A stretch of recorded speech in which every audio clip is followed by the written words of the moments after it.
Je suis content qu'on parle des Arabes israéliens, c'est un sujet qui est insuffisamment abordé et ça me permet aussi de répondre par la même occasion sur ce sujet à ce qu'avait dit Julien Audoul, parce que j'ai un désaccord avec lui sur ce sujet qui est très important, c'est de qualifier Israël de démocratie. Je ne suis pas d'accord, Israël n'est pas une démocratie, Israël est un régime d'apartheid. Je vous donne des exemples. Pas possible. Julien, je vous ai interrompu. Oui, on peut pas dire ça. Je vous donne des exemples. Non, mais voilà, la provoque est tellement énorme. Non, je vais vous donner des on argumente. Oui, je vous donne des exemples factuels. Sinon, voilà, faut pas être juste dans le slogan.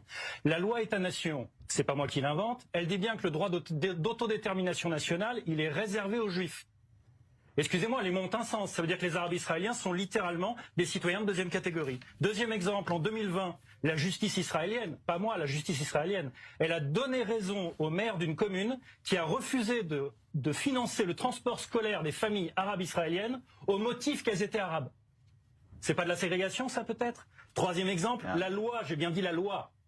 Parce que sinon, c'est pas de l'apartheid, il faut que ce soit dans la loi. La loi sur les comités d'admission, elle autorise des communautés en Israël, donc des ensembles urbains, à refuser des candidats arabes israéliens au seul motif qu'ils sont arabes. Si ça, c'est pas de l'apartheid, je ne sais pas ce que c'est. Et j'ajoute que, bon alors, c'est documenté par des rapports d'Amnesty, de Human Rights Watch, etc. Et je rappelle surtout que l'apartheid, c'est pas juste un jugement moral, c'est un crime contre l'humanité d'après la Convention internationale de 1973. Donc oui, on a un problème. Israël est une démocratie. Je peux répondre.